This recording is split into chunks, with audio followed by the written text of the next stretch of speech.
नमस्कार, जनता टीवी देख रहे हैं आप। आपके साथ मैं हूं खुशबू पांडे। बुलेटिन की आगाज करेंगे, बड़ी जानकारी के साथ करेंगे। इस वक्त की बेहद अहम जानकारी से आपको अपडेट करवाएंगे। ये बड़ी जानकारी आ रही है, देवभूमि के दौरे पर है प्रधानमंत्री नरेंद्र मोदी। पार्वती कुंड में पीएम मोदी ने यहां पर पूजा अर्चना की है, आशीर्वाद लिया है। ये बड़ी जानकारी आपको दे रहे हैं। आदि कैलाश के भी दर्शन किए हैं प्रधानमंत्री नरेंद्र मोदी। प्रधानमंत्री के साथ सीएम धामी भी मौजूद है। करीब 4,200 करोड़ रुपए को यहां पर सौगात देंगे प्रधानमंत्री। गुंजी गांव भी पहुंचेंगे पीएम मोदी। आईटीबीपी और बीआरओ के जवानों से भी यहां पर मुलाकात करते नजर आएंगे। आज देवभूमि के दौरे पर हैं प्रधानमंत्री नरेंद्र मोदी। कई प्रस्तावित कार्यक्रम में शिरकत करेंगे। प्रदेश को एक बड़ी सौगात भी यहां पर सौंपेंगे। ये बड़ी जानकारी आपको दे रहे हैं। 12 बजे अल्मोड़ के जागेश्वर धाम पहुंचेंगे। आईटीबीपी और बीआरओ के जवानों से भी यहां पर मुलाकात करते नजर आ रहे हैं प्रधानमंत्री नरेंद्र मोदी। ये बड़ी जानकारी आपको दे रहे हैं। करीब 4,200 करोड़ की लागत से यहां पर कई विकास परियोजनाओं का यहां पर सौगात देंगे। ये तस्वीर आपके सामने, ये 5 तस्वीर आपके सामने। प्रधानमंत्री देवभूमि के दौरे पर है, पूजा अर्चना करते पहली तस्वीर में नजर आ रहे हैं। तो वहीं यहां पर दूसरी तस्वीर आप देख रहे हैं किस तरह से पीएम मोदी शंख बजाकर यहां पर पूजा अर्चना करते नजर आ रहे हैं। तो वहीं आपको बता दें कि यहां पर तीसरी तस्वीर आप देख रहे हैं, परिक्रमा करते नजर आ रहे हैं। आदि कैलाश का दर्शन भी कर रहे हैं। तो वहीं आपको बता दें कि शिव साधना में भी प्रधानमंत्री मोदी की ये तस्वीर आपको देखने को मिल रही है। गुंजी गांव के लोगों ने पीएम का यहां पर भव्य स्वागत किया है। ये बड़ी जानकारी। प्रधानमंत्री के साथ सीएम धामी भी मौजूद है।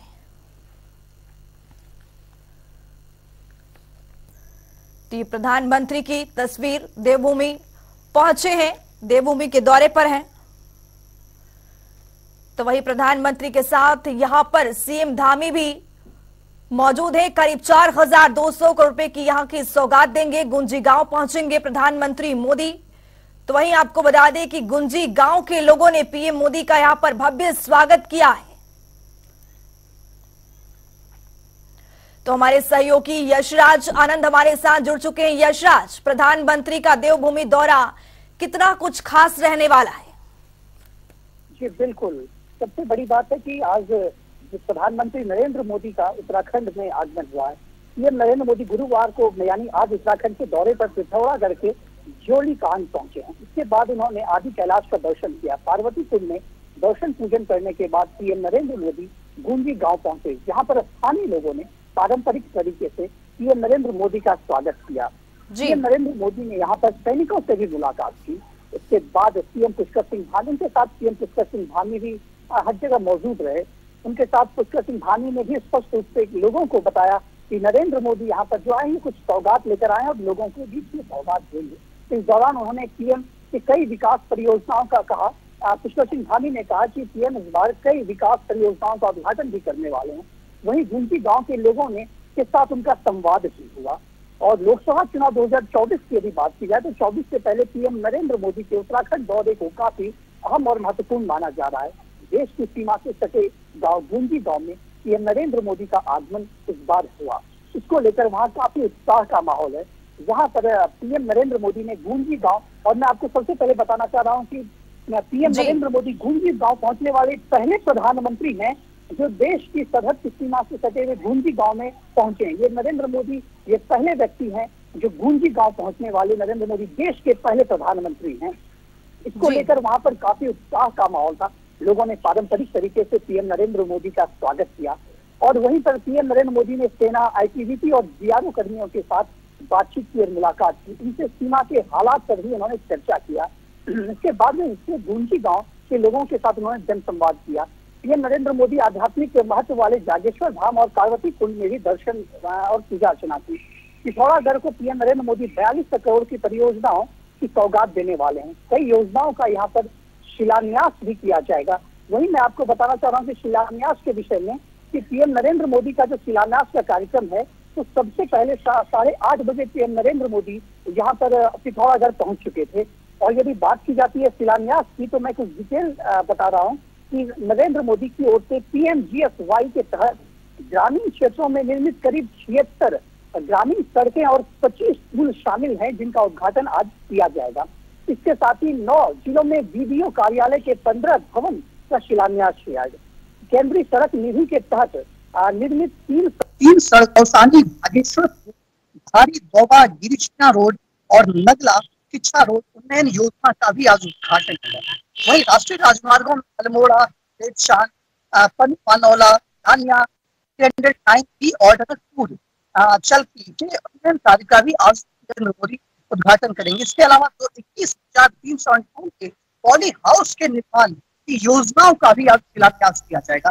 पेयजल से संबंधित करीब 38 पंपिंग योजनाएं, 420 गुरुत्वाकर्षण आधारित जल आपूर्ति परियोजनाएं और 3 ट्यूबवेल आधारित जल आपूर्ति योजनाओं का भी उद्घाटन नरेंद्र मोदी के द्वारा किया जाएगा। वहीं पिथौरागढ़ में थरकोट झील, 132 केवी पिथौरागढ़ लोहाघाट चंपावत और पावर ट्रांसमिशन लाइन है। उत्तराखंड के 39 यानी कि 39 और देहरादून में उत्तराखंड राज्य आपदा प्रबंधन प्राधिकरण USDMS की भारत का भी पीएम नरेंद्र मोदी उद्घाटन करेंगे। तो इस प्रकार से पीएम नरेंद्र मोदी यहाँ पर 4200 करोड़ की सौगात लेकर जनता के बीच पहुंचे हैं। आगामी लोकसभा चुनाव होना है। इस लोकसभा चुनाव को देखते हुए यदि इनके इस यात्रा को लोकसभा चुनाव से जोड़ा जाए तो यह काफी अहम यात्रा माना जा रहा है, काफी खास यात्रा पीएम नरेंद्र मोदी का यह माना जा रहा है। नरेंद्र मोदी जो चुनाव के कुछ महीने पहले यहाँ पहुंचे हैं, इस पहुंचने के पहले उन्होंने जनता को 42 करोड़ की सौगात दी है। यह जनता के तो दिमाग पर जरूर असर करेगा और छाया रहेगा। बिल्कुल उसके बाद सबसे बड़ी बात है कि उत्तराखंड जिसे देवभूमि के नाम से जानते हैं, लगातार प्रधानमंत्री नरेंद्र मोदी का यहाँ पर दौरा रहता है। वो यहाँ पर आने के बाद जागेश्वर धाम जाते हैं, केदारनाथ दर्शन करते हैं, पूजा अर्चना करते हैं, बद्रीनाथ जाते हैं। तो अपने आप में ये बहुत बड़ी बात है एक प्रधानमंत्री नरेंद्र मोदी उत्तराखंड के दौरे पर आते हैं और लगभग यहाँ पर जिसको देवभूमि कहते हैं, यहाँ पर भगवान भोलेनाथ और देवताओं का दर्शन करते हैं, पूजन आरती करते हैं। और उसके पहले यदि बात की जाए तो अभी महज कुछ दिन पहले योगी आदित्यनाथ भी आए, उन्होंने भी केदारनाथ और बद्रीनाथ धाम का दर्शन किया था जी। इस प्रकार से नरेंद्र मोदी का यह दर्शन अपने आप में खास है, क्योंकि नरेंद्र मोदी जहाँ पर दर्शन करने के लिए आते हैं वहां पर यह देखा गया पर्यटकों की संख्या काफी ज्यादा बढ़ जाती है। तो और उत्तराखंड जो एक ऐसा राज्य है जो पर्यटक क्षेत्र के रूप में जाना जाता है, पर्यटन यहाँ के राजस्व मिलने वाली आमदनी का एक मुख्य साधन है। तो प्रधानमंत्री नरेंद्र मोदी के आगमन से राजस्व में भी जरूर पर्यटक आएंगे, जिससे राजस्व में भी वृद्धि होगी। और साथ ही साथ सबसे बड़ी बात है कि जिस गांव में उन्होंने ये आया, उन्होंने प्रधानमंत्री नरेंद्र मोदी के द्वारा आगमन हुआ, उस गांव में जब आए उस गांव में प्रधानमंत्री नरेंद्र मोदी पहले ऐसे प्रधानमंत्री जो गांव आए उससे गांव के लोग काफी उत्साहित थे। और सबसे बड़ी बात है वो जो गांव है वो काफी बॉर्डर से चीन बॉर्डर सटा हुआ है। तो इस प्रकार से वो जो सटा हुआ है तो ग्रामीण क्षेत्रों में वहां पर लोगों में खासा उत्साह देखने को मिल रहा है। लोग काफी पारंपरिक ढंग से उनका स्वागत कर रहे हैं, उनकी विकास परियोजनाओं को देख रहे हैं। मतलब यदि कहा जाए तो उत्तराखंड में आज के दिन सिर्फ और सिर्फ प्रधानमंत्री नरेंद्र मोदी के विकास कार्यों की बात हो रही है कि प्रधानमंत्री नरेंद्र मोदी जब भी आते हैं उत्तराखंड कुछ बड़ी सौगात उत्तराखंड वासियों को लेकर जाते हैं। कि नरेंद्र मोदी की एक खास बात है कि प्रधानमंत्री जब भी आएंगे तो उत्तराखंड दौरे पर आते हैं। चाहे बात करें इससे पहले जो मुख्यमंत्री पुष्कर सिंह धामी का जब शपथ ग्रहण समारोह था तो उस समय नरेंद्र मोदी भी शपथ ग्रहण समारोह में शामिल हुए थे जी। तो प्रधानमंत्री नरेंद्र मोदी का शपथ यहाँ पर एक अहम चीज ये हो जाती है कि प्रधानमंत्री जब भी आते हैं देवभूमि तो बहुत बड़ी सौगात लेकर आते हैं और पूजा अर्चना तो करते हैं, लेकिन इसके अलावा आईटीबीपी के जवानों से मिलना और उनका हौसला बढ़ाना ये कई मायनों में खास हो जाता है। जी बिल्कुल, सबसे बड़ी बात है कि देश के प्रधानमंत्री जब 2014 में नरेंद्र मोदी ने प्रधानमंत्री पद की शपथ ग्रहण की थी तो उन्होंने स्पष्ट रूप से कहा कि देश के सरहद को कोई छू नहीं सकता है। देश की सरहद पर जो भी सैनिक है वो सेना सैनिक नहीं है, वो एक टाइकून है, वो एक जिसको हम कहें हमारे लिए एक प्रेरणा स्रोत है। इसीलिए वो लगातार देखा गया है कि देश के सीमा से सटे हुए देश में सटे हुए जितने भी सीमाएं, चाहे वो बात कर ले उत्तराखंड की सीमा, चाहे बात कर ले बिहार और नेपाल के बीच की सीमा, बाघा बॉर्डर की सीमा या आसाम की अरुणाचल प्रदेश, जितने भी जगह की बात करें सभी जगह की सीमाओं को सबसे पहले नरेंद्र मोदी सील करने का काम कर रहे हैं, उसको मजबूत करने का काम कर रहे हैं। साथ ही साथ वो आईटीबीपी के जवान से, बीएसएफ आर्मी के जवान से मिलते हैं, मुलाकात करते थे। चूंकि उत्तराखंड एक ऐसा राज्य है जहां पर ठंड के समय यानी कि बात की जाए दिसंबर, जनवरी और फरवरी के महीने में -10, 15, 20 डिग्री तक टेम्परेचर माइनस में चला जाता है। तो इतना टेम्परेचर नीचे गिरने पर भी जवान वहां पर हतोत्साहित नहीं होते। जवान वहां पर पूरे उत्साह के साथ काम करते हैं। जवानों में उत्साह में कमी नहीं रहती है। वो अपनी ट्रेनिंग करते हैं, दिन रात चाक चौबंद रहते हैं, वो अपनी नजरें गड़ाए रहते हैं। तो इस प्रकार से नरेंद्र मोदी का विशेष आभार भारतीय जवानों के प्रति रहता है। नरेंद्र मोदी स्पष्ट रूप से कहते हैं कि भारत की जवानों के ही कारण हमारे देश की रक्षा होती है। जी, तो बहुत शुक्रिया यशराज, अनंत तमाम जानकारी साझा करने के लिए। प्रधानमंत्री आज देवभूमि के दौरे पर हैं और कई बड़ी सौगात लेकर पहुंचे हैं देवभूमि, और प्रधानमंत्री के साथ पुष्कर सिंह धामी भी तस्वीरों में नजर आ रहे हैं। और आपको बता दें कि पार्वती कुंड में पीएम मोदी ने यहां पर पूजा अर्चना की है, आशीर्वाद भी लिया है। पीएम मोदी ने ट्वीट कर लिखा कि उत्तराखंड में पिथौरागढ़ के पवित्र पार्वती कुंड में दर्शन और पूजन से अभिभूत हूं। यहां से आदि कैलाश के दर्शन से भी मन आदित है। प्रकृति के गोद में बसी अध्यात्म और संस्कृति के इस स्थली से अपने देश के सभी परिवारजनों के सुखमय जीवन की कामना की।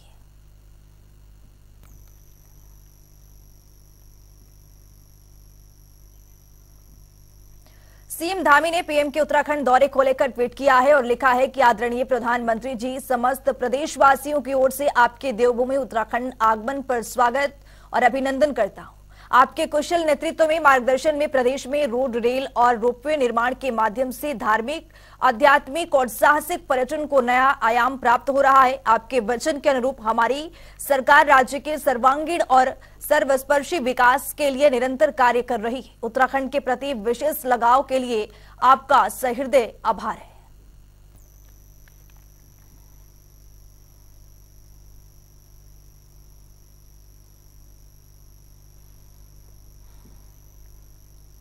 उत्तराखंड सचिवालय स्वच्छ उत्तराखंड की मुहिम को धूमिल होता हुआ नजर आ रहा है। सचिवालय के एग्जिट गेट से महज 300 मीटर अंदर पार्किंग जोन के पास कूड़े का अंबार लगा हुआ है।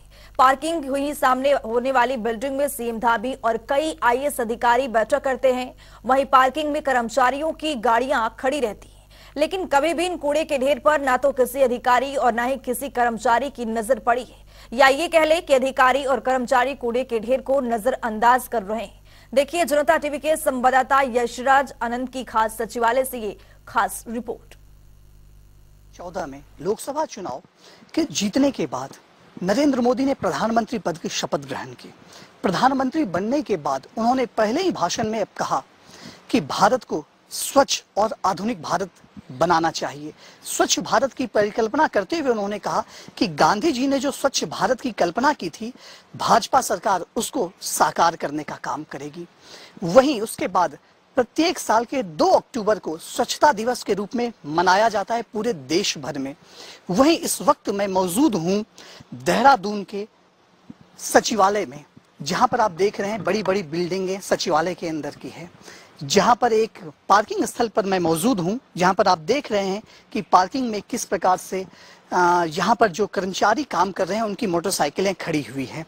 साथ ही साथ जब आप एग्जिट गेट से आप अंदर की ओर जाते हैं तो वहीं सामने आपको स्वच्छ भारत की तस्वीर दिखाई देती है। जो स्वच्छ भारत नरेंद्र मोदी की कल्पना है उसको साकार करती हुई यह तस्वीर नजर आ रही है। आप देखें कि सचिवालय कितना स्वच्छ है, सचिवालय किस तरीके से स्वच्छ भारत की तस्वीर को दिखा रहा है। यह सचिवालय है, यह सचिवालय परिसर है जहां पर मुख्यमंत्री से लेकर के शासन के तमाम अधिकारी यहां बैठा करते हैं। यहां आईएएस की लॉबी यहां पर बैठा करती है, यहां मुख्यमंत्री के सचिव बैठा करते हैं, यहां तमाम आईएएस यहां पर अधिकारी, पीसीएस अधिकारी यहां पर बैठा करते हैं। तो देखें किस प्रकार से स्वच्छ भारत की तस्वीर उत्तराखंड सचिवालय आपको दिखा रहा है। जरूर प्रधानमंत्री नरेंद्र मोदी की जो बात की जाती है स्वच्छ भारत की, वह कल्पना मात्र देखने से लगता है कि वह सिर्फ एक कल्पना रहेगी। वहीं मुझे ऐसा लगता है कि प्रधानमंत्री नरेंद्र मोदी के इस स्वच्छता अभियान की जरूर कल्पना को कहीं ना कहीं उत्तराखंड के द्वारा पलीता लगाने का काम किया जा रहा है। जी हाँ, उत्तराखंड शासन के द्वारा यहाँ पर इसी बिल्डिंग के आगे मुख्यमंत्री पुष्कर सिंह धामी भी बैठते हैं। वहीं यहाँ पर ही इसी बिल्डिंग में कई आईएएस अधिकारी भी बैठते हैं। तो देखने की बात अब यह रह जाती है कि किस प्रकार से यहाँ स्वच्छ भारत का काम हो रहा है। 2 अक्टूबर को तमाम, चाहे बात की जाए मुख्यमंत्री की, बात की जाए मंत्रीगणों की, विधायकों की, सांसदों की, तो सभी ने यहाँ से महज कुछ दूरी पर गांधी पार्क में झाड़ू लगाया था और स्वच्छ भारत की रूपरेखा को तैयार करने की बात कही थी। यानी कि मुख्यमंत्री तो जरूर स्वच्छ भारत की कल्पना करते हैं, वो अपने शासन, अपने अधिकारियों को वो आदेश देते हैं कि स्वच्छ भारत की बात की जाए और स्वच्छता रखा जाए, लेकिन कहीं ना कहीं अधिकारी मुख्यमंत्री की बातों को पलीता लगाते हुए नजर आते हैं, कहीं ना कहीं अधिकारी अपने कर्तव्य से विमुख होते हुए नजर आते हैं।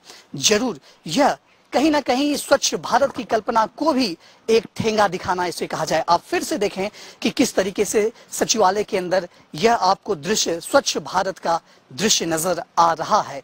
इस दृश्य के बाद आप क्या सोचते हैं कि आपका स्मार्ट सिटी देहरादून किस प्रकार से होगा, कि आपका उत्तराखंड जो देवभूमि है उसकी क्या पहचान रहेगी?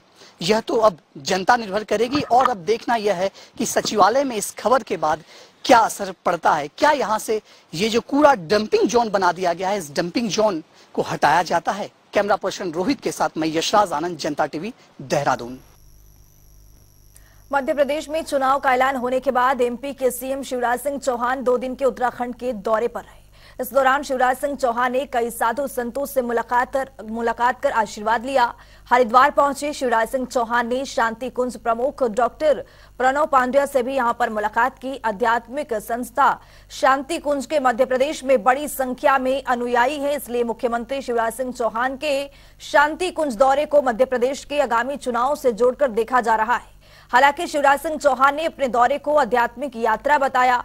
शिवराज सिंह चौहान ने कहा कि धर्म नगरी से साधु संतों का आशीर्वाद लेकर वे भोपाल जाएंगे और चुनावी अभियान का श्री गणेश करेंगे। मैं आज परम पूज्य गुरुदेव और वंदनी माता जी के चरणों में प्रणाम करके आशीर्वाद लेने आया हूं। परम पूज्य गुरुदेव मेरे गुरु थे, उनसे मैंने दीक्षा ली हुई है और उन्हीं के प्रेरणा और आशीर्वाद से सार्वजनिक जीवन में काम कर रहा हूं। यहां से जाने के पश्चात मैं सीधे भोपाल जाऊंगा और आज से चुनाव अभियान का श्री गणेश करूंगा। भारतीय महिला हॉकी टीम की स्टार खिलाड़ी वंदना कटारिया एशिया गेम में कांस्य पदक जीतने के बाद पहली बार अपने घर हरिद्वार पहुंची, जहां उनका जोरदार स्वागत किया गया। आपको बता दें कि अपने घर जाने से पहले वंदना कटारिया हर की पौड़ी पहुंची, जहां उन्होंने मां गंगा का पाठ पूजन किया। इस दौरान उन्होंने कहा कि प्रधानमंत्री नरेंद्र मोदी के नेतृत्व में देश के खिलाड़ियों को बेहतर अवसर प्राप्त हो रहे हैं, जिसके परिणाम स्वरूप ही भारत एशिया गेम में पदकों का शतक लगा पाएगा। बहुत अच्छा लग रहा है और सबसे बड़ी बात है कि हरिद्वार और जो हमारा गांव है उसके जो लोग हैं बहुत ज़्यादा प्यार देते हैं, चाहे हारे या जीते। तो बहुत अच्छा लग रहा है यहाँ पे आने के बाद में। तो सबको मैं दिल से थैंक यू कहना चाहती हूँ कि एक्चुअली जीतना तो गोल्ड था, तो कहीं ना कहीं हम लोग थोड़ा पीछे रह गए हैं अभी, पर हमारा हार्डवर्क है जो एज ए टीम हम लोग खेलने का है। तो वो आने वाले टूर्नामेंट में हमारा जो ओलंपिक क्वालिफाई है तो उसके लिए हम लोग पूरा तैयारी करेंगे अच्छे से। जो भी कमी रही है नेक्स्ट में रहेंगे। ये अभी हमारे लिए, हमारे देश के लिए, और ये ब्रॉन्ज मेडल अभी हम लोग ले। हल्द्वानी में त्योहारी सीजन के मद्देनजर प्रशासन नित्यकर्मण हटाओ अभियान चलाने जा रहा है। इस बार प्रशासन को व्यापार मंडल का भी समर्थन है। व्यापारियों ने खुद आगे आकर प्रशासन से गुहार लगाई है कि नवरात्रि, धनतेरस और दीपावली के दौरान बाहरी व्यापारी शहर में आकर फुटपाथ घेर लेते हैं और कई दुकानदार अपने सामान को सड़कों तक ला देते हैं। इस वजह से न सिर्फ बाजार में जाम की स्थिति होती है, बल्कि बाजार में खरीदारी करने आने वाले लोगों को भी भारी परेशानी का सामना करना पड़ता है। हमारी सिटी मजिस्ट्रेट महोदया बहुत ज़्यादा एक्टिव हैं। जब से मैडम आई हैं तब से माहौल थोड़ा सा व्यवस्थित हुआ है, हम देख रहे हैं। तो आज हम मैडम से यही रिक्वेस्ट करना है कि मैडम, नवरात्रि आने वाले हैं, दिवाली आने वाली है, तो ये बाहरी व्यक्ति जो आते हैं जो पूरी सड़क को जाम कर देते हैं, सड़क में 2 फुट जगह भी नहीं बचती है। ये हाल हो जाता है कि ग्राहक जेब काटते हैं, चेन खींचते हैं। तो इन सब चीज़ों से सुरक्षित रहने के लिए हम मैडम से रिक्वेस्ट करना है कि मैडम कुछ ऐसी व्यवस्था कीजिए कि सड़कें खुली रहें। देखिए, जैसे ही त्यौहार का सीज़न शुरू होता है, जो हल्द्वानी के हमारा ये सदर बाज़ार और यहाँ के अन्य बाज़ार हैं, उसमें बाहर के लोग अपने खील खिलौने हो गए या मूर्ति की दुकान हो गई है, उनको आगे की तरफ लगाते हैं, जिसमें पूर्व में भी पिछले साल भी इसमें कार्रवाई की गई थी, उनको सड़क खाली कराया गया था। अभी इन्होंने पूर्व में ही ज्ञापन दिया है और ये एक अच्छी पहल इन्होंने करी है कि इन्होंने खुद कहा है कि आप इस अभियान को चलाएं, इसमें हम आपका साथ देंगे। तो इसमें मैंने जो बाहर से लोग आ रहे हैं यहाँ दुकान लगाने के लिए, उसके सत्यापन के लिए इसमें पुलिस के लिए पत्राचार किया जा रहा है, उनको निर्देशित किया गया है। साथ ही सहायक नगर आयुक्त को इसमें निर्देशित किया गया है कि आप इसमें समय समय पर अनाउंसमेंट करें कि रोड पे लोग इस तरीके का अतिक्रमण ना करें। साथ ही एक संयुक्त इसमें ड्राइव चलाया जाएगा, जिसमें जो लोग रोड पर दुकान लगा रहे होंगे उनको निश्चित ही पीछे कराया जाएगा। इसमें राज्य सरकार की एक SOP है कि जब भी कोई बड़ी दुर्घटनाएं होगी और उसमें अगर इस तरीके से लोगों की मृत्यु होगी तो उसमें मुकदमा पंजीकृत कर एक विवेचना की जाएगी। हमने मुकदमा पंजीकृत किया है, इसमें विवेचना करेंगे और विवेचना करने के बाद में पाएंगे कि एक्सीडेंट किस तरीके से, जो भी दोषी होगा उसके खिलाफ पुलिस कार्रवाई करेगी। देवभूमि में मेरे साथ इतना ही। नमस्कार।